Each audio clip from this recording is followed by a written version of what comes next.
I'm Noah. And I'm Marci. We grew up watching Disney Channel, and every few months, a new Disney Channel original movie, or DCOM, would be released. Since we were kids, we used to love spending those evenings getting snacks and watching new, sometimes relatable movies on our favorite channel. Well, now we're not really kids anymore, but we thought that we could revisit our younger selves by rewatching all 110 DCOMs. We want you to join us for the nostalgia. So, join us every Friday as we discuss our thoughts and feelings of the DCOM of the week. Join us, the DCOM kids, as we discuss Get a Clue. Yep, we're going to go with that because I don't think I have another take in me. Nope, that's the best I've gotten. Yay, good paraphrased job. A little bit at the end. That's fine. But it's fine. It's a flowing script, you know, we're allowed to do that. We're allowed to. And we're the creators, the hosts, and, you know. This is our show. We can do whatever we want. Yeah, exactly. It is your house. I just visit time to time. House rules apply. We can ad lib slightly. I just like as long as the general point gets across. That's all that really matters. That's what we're aiming for. But sorry, it was a little awkward. But hey, you know what? We're awkward. It was 6 takes in, maybe more. Maybe more. I think the last time we did it, we got it in the second take. Yeah. Part of that, I think, was Adriana was switching, mm-hmm. and so I wasn't super concerned with making sure my hand was in the right spot to push the button. Yeah. Adriana is working right now, which she typically is when we record, because we usually record on Thursday mornings. We just happen to record late that time. So. Yes. And there never mind. I thought we recorded during spring break, but we didn't. No, we didn't. We both took spring break off because... Yeah. Because spring break. Yeah. I was going to say I was in death mode, but that wasn't... that was last week. No, that was last week, yeah. Or... I mean, I was sick before that, too, where I was, like, pretty gnarly sick. I don't think it was spring break though, because I think Adriana was working. I think it was before spring break. Yeah, you're right. But anywho, anywho. Well, today, as Marci mentioned in our intro, we rewatched Get a Clue, which is our first DCOM, right? Nope, second. Starring. Second DCOM starring. Is it the second one starring Lindsay Lohan? No, or the first one starring. This is Lindsay the first Lohan? one starring Lindsay Lohan. Okay, so the first one starring Lindsay Lohan. Second, what were you gonna say? Thought it was the second one. I thought you were gonna say in 2002. Oh no, I think we're on like 3 or 4 now. I lost track. I really did. I think we're fairly deep into 2002 by now. Cadet Kelly was 2002. True Confessions was 2002. Oh. Double Team to 2002. So this is our fourth one. Fourth one. In 2002. Right? Double Teamed, Cadet Kelly, True Confessions. Yeah. Yeah, because Poof Point was... Yeah, Poof Point was 2001. That was the last one. Okay, my bad. Never mind. Nah, you're good. This film was written by... This is the first, like, solo writer I think we've had in a while. On a DCOM. Yeah. It was written by Alana Senko. I read that ahead of time because I knew I was going to screw it up. And I literally, like, I was looking at it. Yeah. And, like, the rim of my glasses was halfway on the word. And so I was like, crap, gotta look down. Yeah. I gotta do the librarian look with these right now. So it's pointing down. Old man look. Anyway, and yes, our cast of star-studded stars is as follows. Go ahead and lead off. All right, it starts off with Lindsay Lohan playing Lexi Gold. Brenda Song played Jennifer. Bug Hall played Jack Downey. Sorry. Zoom in, would you? Okay. Al Mukadam played Gabe. Ian Gomez played Nicholas Petrosian. I couldn't remember what his whole name was. Good job. Amanda Plummer played Miss Gertrude Dawson. Charles Shaughnessy played Detective Charles Meany. I think it's pronounced Shaughnessy. Mr. Sheffield. Yes. Mr. Sheffield. Also, he was in Sweet Life of Zack and Cody as well. Yeah. I was like, he's been at something else on Disney. Yeah. He was in Sweet Life of Zack and Cody as the French Sherlock Holmes guy who tries to steal the diary. Yeah. Yes. Sweet Life on Deck. Yeah. That's what I meant to say. When they're learning how to play croquet. Yes, that's the one. Eric Fink played Mr. Goldblum.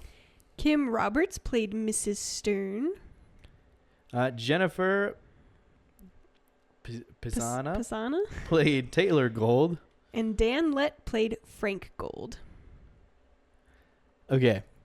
I was super confused halfway through this movie because there's a dude named Goldblum, and then the family's last name is Gold. Yes. And so there was a couple of moments where I was getting confused because I was like, wait a minute, is it Gold or Goldblum? And it's like, oh, they're two different people because the writer decided to make two names very similar. I feel like traditionally you would make the names like keep the names as far apart as possible. So like that was getting a little bit, because like I thought there was a couple moments where she, like, okay, the first moment was what confused me is when Mrs. Dawson is in her apartment and Mr. Goldblum comes in. Yeah. But I was getting confused. I was like, wait a second, their last name is Gold something, isn't it? Is that their dad? Like, what the heck? Is the dad having an affair? Is that what's going on? Right. And then I'm like, no, it's Gold. And so I'm like, why are these names so close? So close. Whatever. Anyway, the film was directed by Maggie Greenwald. Music by David Mansfield. Keith Reamer did the editing. And cinematography by Rhett Morita. Yes, Rhett Morita. Rhett, as we had to say to know how to spell his name. That's just to make sure I spelled it correctly. Rhett. Yeah. If I named a kid Rhett, that's how I would pronounce it. You'd be like, come here, Rhett. Rhett. But he'd be a little red-headed Rhett. Little red. I can't even say it. Red-headed. I don't know. I like the way Rhett sounds. It sounds like exotic. Sure. Doesn't it? No. Doesn't it sound kind of like... No, it sounds like you have a stutter. No? Rhett? Yeah. Rhett. Maybe if you say it with an accent. Maybe if I add the accent and be like... Rhett. Yeah, if you add an accent. But if you're just saying Rhett, it sounds like... So it sounds like I have a speech impediment? Yeah. Okay, you're fine. That's whatever. Okay, go read the summary before I make more of a fool of myself. Disney summary. 13-year-old fashionista Lexi Gold, played by Lindsay Lohan, prides herself on getting the inside scoop on her school's gossip column. But she may have stumbled onto the story of the century when her English teacher, Mr. Walker, goes missing. When the investigation gets dangerous, she'll have to team up with her friends to find out what really happened to Mr. Walker and save him before time runs out. Dum bum bum. Dun, dun, dun. It's a real whodunit. It is a real whodunit, and I kind of like it, although I am over the narration. Yeah. I don't think we're done with it yet. We're almost out. I think when we get to... I don't think Right on Track has narration. So it's going to kind of rest on whether or not Gotta Kick It Up has narration. I don't think it does. I don't think it does either. I don't remember it having narration. But the only thing I remember from that is... Si se puede. It means yes, I can, because that's like the main thing they showed in the promos for it. Yeah, I'm looking forward to it. It's a good movie. It's like if they made crap. What's the movie called? I don't know. The one with the cheerleaders. Bring It On. Bring It On. It's like they made Bring It On, but it's like Disney made Bring It On. Yeah. Basically. That's basically what it is. So it's a lot more appropriate. Yeah, and there's a lot of dancing and. So that's what, it's my super absolute favorite I can movie. imagine. I can understand that. Right on. Well, let's jump on into that scene by scene written by Marci Parker. I have to say that so that if there's anything misspelled in here, guys, you know it wasn't my fault this time. Last week it was 100% me. We're both kind of dumb. Not dumb, but it's fine. Anyway. I say I'm dumb later in here. It's okay. Okay, good. All right. We start with a quick montage of New York City before we meet our main character, Lexi Gold, who is awoken by her friend, Jen, via video chat, where they are showing each other their OOTDs, or Outfits of the Day. We then get to meet Lexi's family sitting around a table for breakfast. When Lexi arrives, they see one of her articles about two of her teachers, Miss Dawson and Mr. Walker, and their, quote, friendship. Has been published in the Daily Examiner. After breakfast, we see a quick montage of kids on their phones making their way to school. Everyone enjoyed Lexi's article except for one fellow classmate, Jack Downey. After her altercation with Jack, Jen steps in to comfort her by telling her he's just jealous. After all, he is the editor of the school paper, and she just got published in a major New York paper. Then, in class, we hear about it being career week, and we meet a CIA operations officer, Mrs. Somerville, who is a very lonely and sad woman. Then we see Lexi and Jen in the newsroom where Lexi is going over her advice column, and Mr. Goldblum congratulates Lexi once again for getting her story published in the Daily Examiner. Next, as Lexi is leaving the newsroom, she overhears Mrs. Dawson and Mr. It's just Miss Dawson. Whatever. Miss Dawson and There's Mr. Walker. I guess that makes sense. She couldn't be Mrs. if she's dating this guy. Yeah. Mr. Walker talking by the stairs, and Miss Dawson confesses that she loves him, but he doesn't feel the same way. Next, we see Lexi typing away on her computer, answering questions sent to her advice column. After some fatherly advice, Lexi falls fast asleep, and we are transitioned to a crane pulling a car out of the river. A newspaper showing Mr. Walker is missing. Next, we see Lexi being woken by her dad to tell her about Mr. Walker's disappearance, and she quickly calls Jen to share the news. When they arrive at school, it is flooded with paparazzi, and Lexi is questioning why, the day after her article is published, he has gone missing.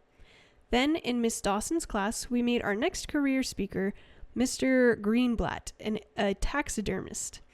But as he starts his demonstration, an officer comes in looking for Lexi.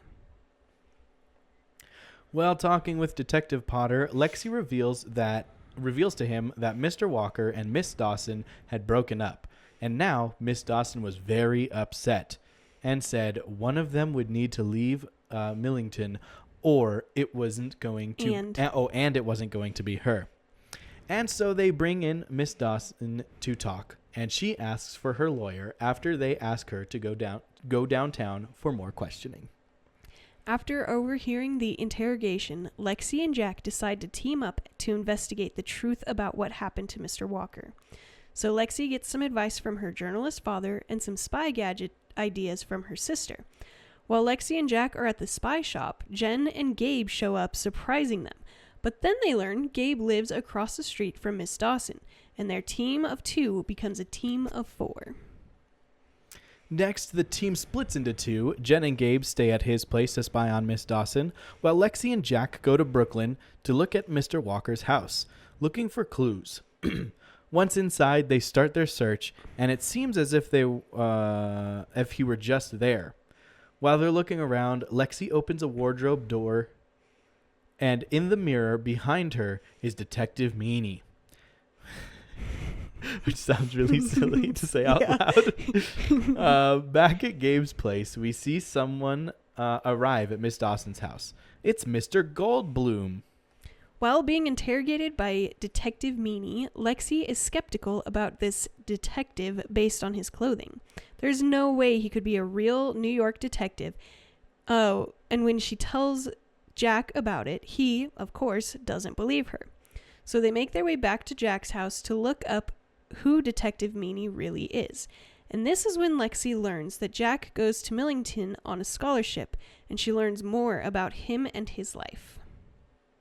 While searching the internet, looking for Detective Meanie, Jack receives an email from Mr. Walker, a letter of recommendation for his Millington scholarship. Then they discover that Mr. Walker's real name is Nicholas Petrosian. Thank you, Petrosian. Because it doesn't look like it should be pronounced that way. Or NP, just like the initials from the briefcase they saw at his house. Once they're back at Lexi's house, they review all of the details of the day. While they're trying to piece this puzzle together, Jack comes across an article of a banker named Nicholas Petrosian, who went missing and is presumed dead, survived by his mother, who lives in Brighton Beach, New York. The next day after school, Lexi and Jack make their way to Mrs. Petrosian's house, but are surprised when they see none other than Mr. Walker. While they're talking, they learn about Mr. Walker's past. He was eager to claw his way up the corporate ladder, and he had just landed. Oh, I put that twice. My bad. He had just landed a really big account, and everyone, especially his boss Granville, took notice. And then he was framed for fraud and embezzlement, and he has no idea who had done it or where the money had gone. And so he fled from Arizona. After Lexi's article about Mr. Walker and Miss Dawson dating, he received an ink-smudged note saying they know who he is and they want to meet at a hotel to him to meet them at a hotel to pay. If he doesn't, Miss Dawson will. So Lexi goes to her sister for help to decode the note and find out which hotel they need to be at. And she uses her spy gear and incredibly scientific, I think, but I'm why you make me say that? I didn't mean to. I thought that was mine. I'm so sorry. That's funny. That's just kidding. Where we are, it applies either way. Is it scientifically? I don't know. She uses chemicals or something. I don't know. I think so. I don't know. I don't know if it's like it would not work the way that they made it look like it would. I don't think that's possible. But there would probably be ways to be able to see what the other letters were. I guess. Anyway. That makes the note legible, and they read, "Meet me under the palm in the lobby at the Fairmark Hotel Saturday at 2 p.m., which happens to be tomorrow. So, Saturday morning has arrived, and Lexi and the rest of the team make their way to the hotel, but not before Taylor stops her to give them walkie-talkies, just in case. Then, arriving at the hotel in their spy blacks, they set up to catch whoever is blackmailing Mr. Walker.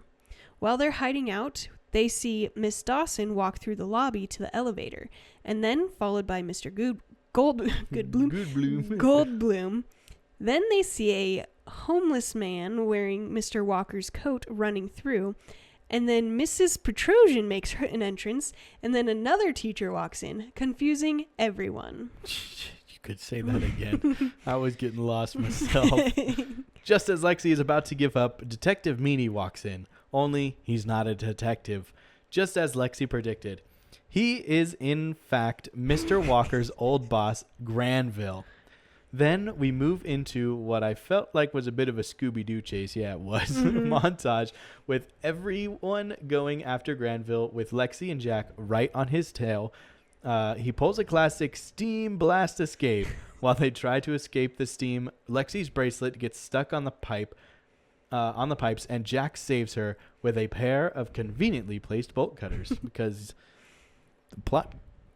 That's what they call in the movie industry a CPD, a convenient plot device. Yes. After they make their way out of the basement, they hear a muffled screaming from the ladies' locker room, and Lexi finds Miss Dawson tied up in a chair. Lexi tells her that Mr. Walker is alive, and she will share all of the details later. But for now, they have to get Granville and stop whatever he is planning. As they're running past a conference room, they see that homeless man that has been running around is actually City Councilman Gary Eicher. Lexi walks in to hear his speech and learns that Mr. Walker was the only one to show his compassion and gave him his coat to keep him warm. Then Mr. Walker and Miss Dawson are finally reunited, but Granville gets away. But thanks to Taylor, Lexi has a pair of glasses way ahead of their time and can see where Granville is. And with a large cake passing Jack... That's my punctuation problem. With a large cake passing, Jack has a brilliant idea to push a cart into the two carrying it so it flies into the air and perfectly lands on Granville, leaving him lying on the floor covered in cake. Okay, I've just got to take a quick second there to be like, I love in movies when stuff like that happens and the person who's supposed to get hit by the cake stops and just goes, ah! Yeah. Like 3 steps to your left and you would have been fine. Just take a step, yeah. Just a big step to the slide over, just like, I don't know. Okay. We finish with a quick review of how everyone is involved and why they were all at the hotel. Mr. Granville was there to blackmail Mr. Walker. Miss Stern liked Mr. Walker and Mr. Goldblum liked Miss Dawson, but found each other instead. Miss Dawson was at the hotel because she received an all-expense-paid day at the spa. After they arrest Mr. Granville and they are about to arrest Mr. Walker, Lexi notices Mrs. Petrosian's wearing a blinged out bumblebee brooch. with a rare canary diamond in the center. I love the alliteration on there. That was great. Thank you. Good job. Valuing at $10 million, the exact amount of money that was embezzled from the bank. And Lexi has cracked the case. Granville transferred the money from the account in Arizona to the Swiss bank, and then from that bank to buy the bumblebee brooch to hide the money. And they take Granville away.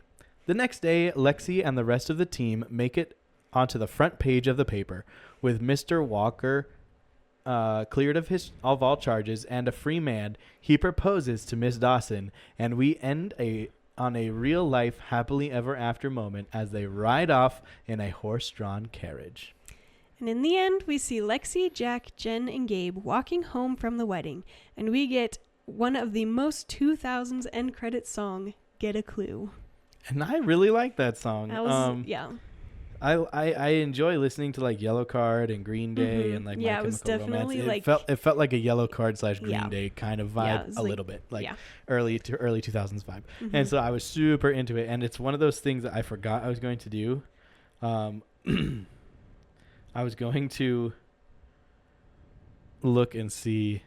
Oh, if you can get the song. I was going to see who made the song. Oh. If I can spell credit correctly, we'll be in business. I'm struggling so hard right now.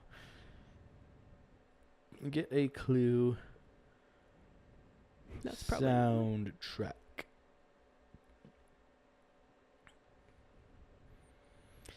Sorry, I'm trying not to have a whole bunch of dead air. There's too many options.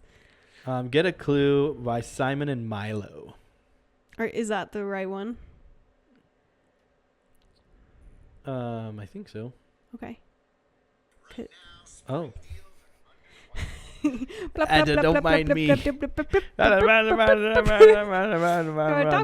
No Home Depot ads here. We're a Lowe's family. Yes. Mm-hmm. We go to not department stores. What is it? Home improvement stores. Yeah, this is totally it because I distinctly remember that animated character from the music video that they played on Disney Channel. Yeah. Where there's like the robot that gets his heart ripped out. Yeah. Yep.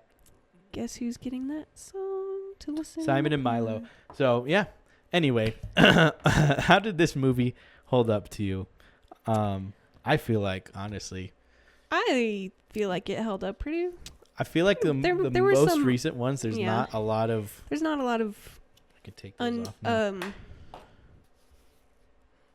What am I trying to say? I don't know. These newer ones. They've future-proofed themselves by not having things that don't age well. Aside from like her glasses. I like the glasses. I liked it, but I was like, no, I mean like. They do have a thing like that now, but they're not sunglasses. It's like the Apple glasses, right? Yeah. Oh, I get what you mean. Like some of the technology was like that wasn't actual technology in 2002. Was it though? I don't know. It was not. I don't have access to all the CIA stuff. Their walkie-talkie watches. Those are real. Those are real. But I'm just saying, were real. Like her the glasses that can see through people. Yeah. Total BS. Those that's not real. But that's why I was like, they were ahead of their time. Ahead of their time, ahead of their physical possibility. They were like I don't know. Xenon type. I don't even think Xenon uses technology where you can see through things. I guess not. But I was also a little confused because he seemed like he was in the room with them. Yeah. But when she first put on the glasses and first saw him, it looked like he was like in the lobby. Yeah. Like through several walls. Yeah. And then suddenly he's out. That was like a little confusing. Yeah. How close, especially because you could just push the cart in there. And I'm like, you couldn't just see him? What? Yeah. Anyway. Yeah, that part was confusing, but. It aged well, though. I mean, there's nothing terrible in here. Nothing offensive, I didn't think. And I don't think so. First, I said first of all, like we haven't been talking for an hour already. Brenda Song and Lindsay Lohan are both phenomenal actresses. Yeah. Like, They're so good. There's so many times when you're watching a DCOM or even like the shows and stuff where you're just like, okay, you're you're very much acting, and I can tell. I can see that you're acting. Right. But like with these, like anytime, like especially Brenda's song, I think, I mean, I think the same with Lindsay Lohan too, but like those two specifically in DCOMs, I'm like, I don't feel like you guys are acting. I don't feel you like guys become the characters so well. Yeah, and, for real. And they're really good at, I don't know what the word I'm looking for is, but like they're not playing up emotions. Yeah. They play emotions. I mean, like you have to exaggerate emotions a little bit for a movie because it's just how it is. But it's more natural. It doesn't feel forced. It feels natural. Yeah. Like there's most of the time when I'm watching a movie with either of those two in it, I'm like, I could believe that somebody just accidentally filmed two people having a real conversation. Yeah. So I love them too. I love, are we going into like favorite scenes and stuff? Because I was about to. Because I forgot to write that in here. Go ahead. One of my favorites was after she makes it, like her and Jack, Lexi and Jack travel to Brooklyn. They take the subway. Yeah. And it's like her first time. She like walks out and she's like, I did it. Oh my gosh, I can't wait to tell Jen. Yeah. Because like they're like best friends and like they tell each other everything. Right. And something so little, and, like, I mean, like it's so little, riding a subway. I don't know how little that is. Right. But when you're raised in the city, like, right. And you're used to being one way. Taken a car everywhere in her entire life. Yeah, she's either walked to school or they've taken a car or a taxi or whatever. I just want to say too, I think it's incredible how her dad is like, he's not just a journalist for the New York Times, but he's just a journalist for the New York Times, and they very clearly millionaires. Their mom must. I don't think they specifically say what their mom does. They don't specifically say. They just know that she's out of town for business. Yeah.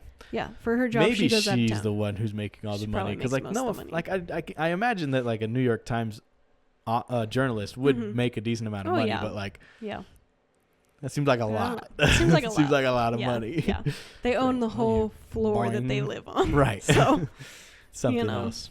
Okay. Anywho, my favorite scene is that's you. That's me. My favorite scene was probably I liked when she interacted with her sister, when she invited her, when she brought her little sister in specifically, because like it made me think of our family, and how sometimes we were jerks to each other, but then we were like, all right, come on, each other. And you know what it really made me think about? Her little sister specifically. You and me when we were kids, and we used to like, because we made that like we were spies. With Bailey. Yeah. And we had that spy organization. We were always and we were convinced that we were spies. Yes. And we would have spies. Secret meetings in the basement to spy on nothing. But that brought back a lot of memories. And I really our imagination was so good back then. It was. It really was. Not that it's bad now, but like you can definitely tell we're adults now. Yeah, for sure. Yeah. I don't like going to the least favorite scene. I don't want to talk about those anymore. We're getting rid of that. I didn't have a least favorite. I like sometimes being like, this scene didn't really do anything for me, but I don't like calling it my least favorite scene because it makes it sound like really sad. Yeah, we could do like a. I don't know if there's. Is there a scene that didn't move the story along? I didn't feel like there was really. I mean, it all pieced it together nicely. Everything kept things moving forward. I felt like. Yeah, this one did a really good job of just like keeping everything. On a path and like. Continuing the story and no like weird like remember them over there exactly so it was just, like, it felt pretty really smooth to me. Rating out of 5. I want to give it a 5. Okay. What were you gonna give it? I don't know. I was between not 4 a 5. I was between 4 and 5, so like 4.5 or 4. 4.75. Okay, you're the one who has to make the star. I want to keep it up. I haven't made a star in a year for these things because I think it's because like after I made them and I posted them on the Facebook page, I noticed there was a misspelling. Oops. And I was like, I have to go back through and correct all of them. I see. And I've gotten so behind that I'm like, I don't want to do that. I don't want to do it. That's fine. I probably will eventually because it'll be cool to have them, and I should probably do it soon before we get into start cracking. The hundreds. Yeah, because that's gonna take forever. Yeah. But yeah. And actually, speaking of that, at the beginning of these DCOM kids, we talk about how like one of the lines in our intro is all 110 DCOMs, but that number is about to change. It's about to change because we're getting our first new DCOM in over a year. Yes.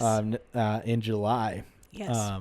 Zombies 4, Dawn of the Vampires, which is funny because I've never even seen the other two. There's 3. That would make sense to get to 4, I suppose, wouldn't it? I've never seen the other 3 though, so I'm there. And now I'm in a weird boat with this podcast now, where like I don't want to watch them because like we're going to get to watch them, but it's also like we're on 25 of 110, 111. Yeah. And so. Yeah, but you also have to watch it today to rewatch it. Right. I guess that's true. If I watched it today. Well, it's not out today. Okay, we'll say Zombies 3. If I watch the 3 zombies that are out right now, if I watch those today, I will have, honestly, probably like 2 or 3 years before I end up rewatching it.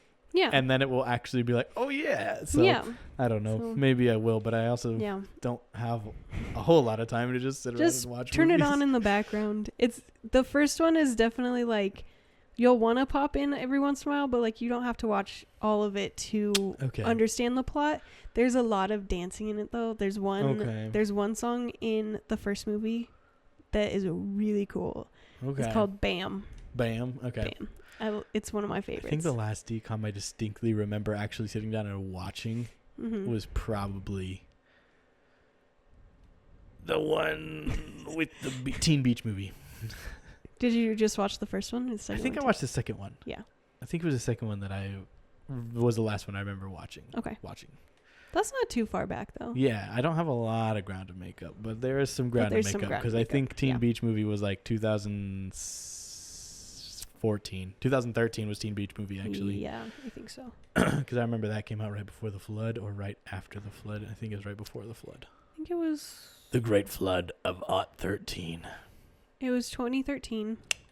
Told you. It premiered on July 7th. Where's the premiere date? I don't know, but I think it was July 7th. I got no reason to have that date. I just picked one. Over under. Original air date. Okay. I was going to say over under 1 week. What day did you say? I said July 7th. It was over. Over 1 week? Yeah. I'm over 1 week off. Way over. Dang. Well, not way over. Was it June? No, it was sorry, you were What date did it? What July 19th. July 19th. Okay, so yeah. I was off by over a week, so. Yeah. Shucks. I don't know how over under works. I hear people say it a lot. I guess I should say over under 7 days off. So, it means that like if it is 7 days after my date or 7 days before my date. I see. Okay. It's within 7 days of what I said on either side. But it was 19, which is 12 days off of what I said. Yes. So to do mental math. I was gonna say over under 2 weeks off. Yeah. And if I'd done that, I would have nailed it. That's funny.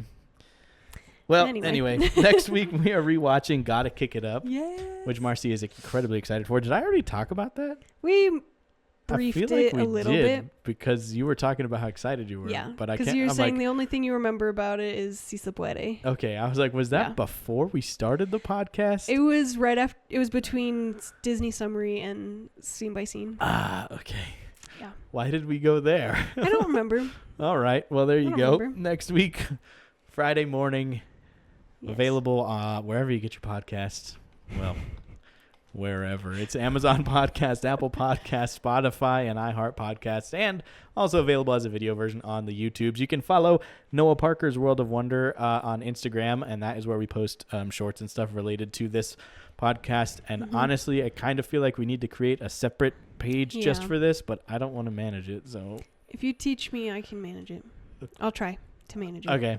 We'll make, we have one that we could maybe just rename. Nah, we need to start over. You can say we could just take the Gram of the Gods one and just rebrand it. I have to find the password and all that. Okay, me too. So it's fine. Forget it. We'll just start over. Start over. So I guess we're gonna make an Instagram. Yeah. I don't think we're gonna make a TikTok because we're making some changes to the way we do our TikToks anyway because we use a service called Opus Clip. which is an AI service that takes our videos and finds the best clips out of them and edits them into vertical and adds like I didn't know captions. How that worked, but yeah, one of the things that does is like when we're sitting across from each other like this, if we're both talking, it'll stack us on top of each other to make it work vertically. Yeah, I've noticed that. The issue that we have with that sometimes, though, is that we only get a certain number of credits to use, which is roughly 8 videos a month. Okay. And we've been pushing out upwards of 16 videos a month, depending on like times and stuff. And so we're like running out of credits halfway through the month. And then we're having to post. Adriana's still posting, but they come on like TikTok just fine, but like on YouTube they get kind of weird. Okay. So we're cutting down the number of ones we're doing. So like every other week it'll be like we'll have the DCOM kids ones, and then we'll rotate and do the game night ones instead. But the mainline podcast always has. Gotcha. We'll just always have theirs. Yeah. Okay. Yeah. And I don't know. So it'll rotate between our podcast, the game night stuff, and if I have another video that comes out on Tuesday, which is like a Disney related one, like a Parks related one. So like it could be 2 to 3 weeks between getting shorts for it. But I see. Yeah.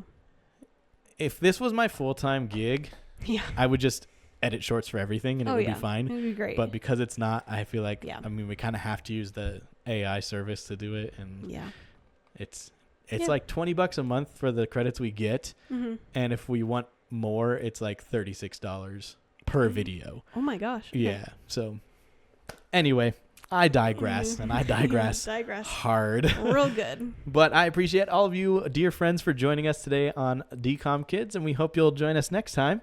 And next week we'll see you then. We'll see you then. But until then, let the wonder take hold.